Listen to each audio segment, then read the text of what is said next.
Sometimes a film is released at just the right time. Whether due to careful planning or coincidence, it premieres at a point when its themes resonate in a way that makes the old adage about art imitating life ring particularly true. Such is the case for Kimi, Steven Soderbergh's Rear Window-style thriller about a woman who believes she has uncovered evidence of a brutal crime but can't seem to make anyone believe her.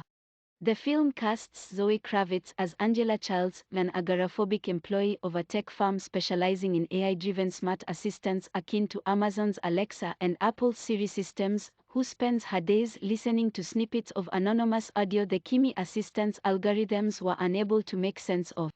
When she encounters a recording of what seems to be an assault, she's forced to confront past trauma and her fear of what lurks outside her apartment door in order to bring the evidence to authorities' attention, and that's only the start of her ordeal. At a time when digital privacy protections are being challenged by the ubiquity of always-on technology and a pandemic has forced us all to confront the effects of prolonged isolation, the story that unfolds in Kimi often feels uncomfortably familiar. Had the script come across my path a couple of years ago, I would have had to use a lot more imagination, Kravitz told Digital Trends of her experience getting into character as a woman whose world has shrunk to the size of her Seattle apartment. Alone with the computer in my house. And like all of us, it made me weird. I got weird, you know. So it was a really interesting thing to explore, and even more so because of the unfortunate state of the world. And yet, according to Soderbergh, audiences' ability to relate with the sense of isolation experienced by the film's characters to such an extent wasn't part of the initial plan for Kimi, which was conceived by screenwriter David Koepp well before the COVID-19 pandemic reshaped our way of interacting with the world around us. The premise that David pitched me was pre-COVID and the story works without it, but it works even better with it, explained Soderbergh. We kind of inherited that without asking. And much like we've seen time and time again in the real world, everyone finds different ways to cope with isolation in Kimi, too. While some attempt to live life as usual, going out to dinner and going about their lives as if the pandemic doesn't exist, others, like Angela, for example, find comfort in the validation of their reclusive nature that pandemic restrictions provide. For most of us, lockdown was a real psychological struggle, said Soderbergh. But for Angela, she couldn't ask for a better excuse to not leave the house. She's one of the few people in that city that's totally fine with never leaving her apartment. So it turned out just to be this weird collision of the idea and the real world. And it enhanced, fortunately. Still, not knowing where things were headed in the world between the time when Kimi was filmed and the movie's eventual release date did create some additional questions, he admitted. If the pandemic was waning by the time Kimi was available to audiences, would they want to be reminded of the restrictions and isolation? Would relying too heavily on the pandemic-inspired elements of the story prevent the film from connecting with audiences post-COVID? That was the tricky part, according to Soderbergh, who indicated that there was no shortage of deliberation and discussion when it came to establishing how the various elements conspiring to keep people indoors in the film, including both the pandemic and citywide protests, would balance out in the end. One theme Soderbergh didn't refrain from emphasizing in Kimi, however, is the rapidly blurring line between our personal privacy and the technology we're growing increasingly reliant on in our daily lives.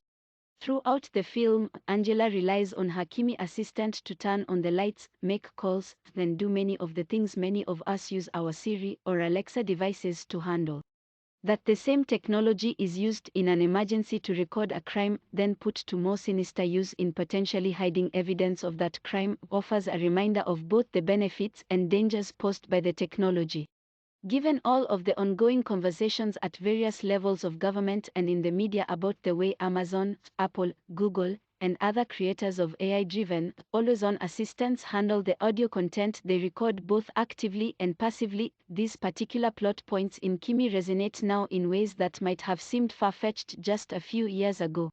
I've always been a bit wary of technology, said Kravitz when asked if her own relationship with technology has changed since filming Kimi. I'm the person that has a band-aid over my computer's camera and I don't use Siri. I don't have an Alexa. I think that's why I was so intrigued by this story, because we really are living in this kind of big brother age, and it's become so normal. It's like what Jaws did with the water, it turns something we all know and love and experience into something scary. Those are the scariest kinds of thrillers. It can happen to any of us. It's not the zombie apocalypse. This is a very real world thing, and I think that's why it's so unsettling. Soderbergh says he hopes the film will inspire conversations about how much access we give the technology in our lives, as well as the best ways to use the technology and software we already have, for that matter.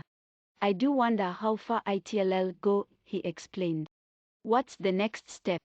You have a listening device that can tell from the timbre of somebody's voice that there's about to be an assault, or it's an abusive situation based on the signature of a speech pattern. You can do that now. The question is, will somebody do it? If that was a setting on your own version of Kimi, that assault mode where, if it hears a certain escalation in the tone of a voice, like a smoke detector, it calls someone or sends out a ping, should that happen? Because you can do that now. That's getting very Minority Report, said Kravitz, adding that all of the sinister events transpiring around her character actually made her feel better about some of the decisions she was already making in the real world. It was comforting to me because I felt like I was being paranoid for turning my phone off or putting the band-aid on my camera and things like that, she told Digital Trends. I realized, no, that's what I should be doing, and I'm not a crazy person for doing it. Steven Soderbergh's Kimi is available now on the HBO Max streaming service.